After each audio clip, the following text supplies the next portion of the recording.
for India Today. At a time when the coronavirus has been causing so much death and devastation, and especially given the lack of adequate medical care, there are all kinds of home remedies that have been doing the rounds and are being adopted very widely by people. Some of these could end up doing more damage than good. Take a look at what separates science from quackery. Most of us have received WhatsApp forwards and come across some social media posts. There are claims that treat and cure COVID, and doctors sincerely hope that you're not falling for any of them and only are trusting science over such form of quackery. One self-styled godman recently propagated good vibrations to keep COVID at bay. The fact is, you cannot fall for any of these and follow COVID-appropriate behavior of washing hands, using sanitizers, social distancing to prevent COVID.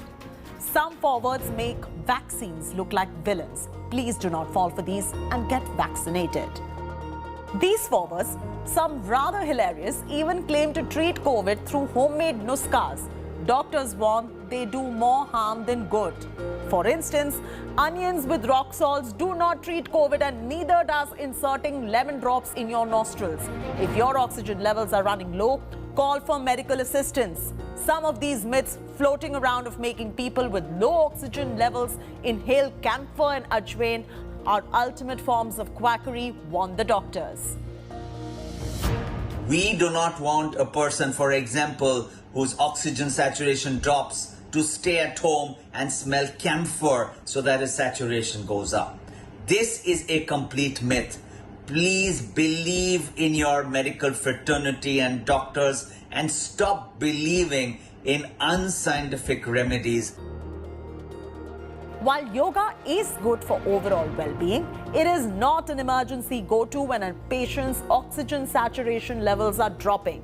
While many politicians have been talking about the power of cow mutra, please remember it is nothing but a great fertilizer. It neither treats nor prevents coronavirus. I request you not to fall for these myths around prevention and treatment of COVID, which do more harm than good. Trust science, trust verified sources, and more than anything else, trust the medical professionals. Doctors warn some of these can also be fatal, and hence only trust a qualified healthcare practitioner.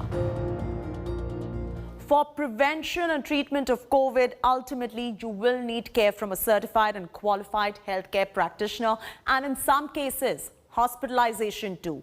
All these myths can cause complications, they can delay your treatment process, that can ultimately also in some cases prove to be fatal. So be wise, trust science over quackery. In New Delhi, Chaiti Narula for India Today. This is where I wrap up.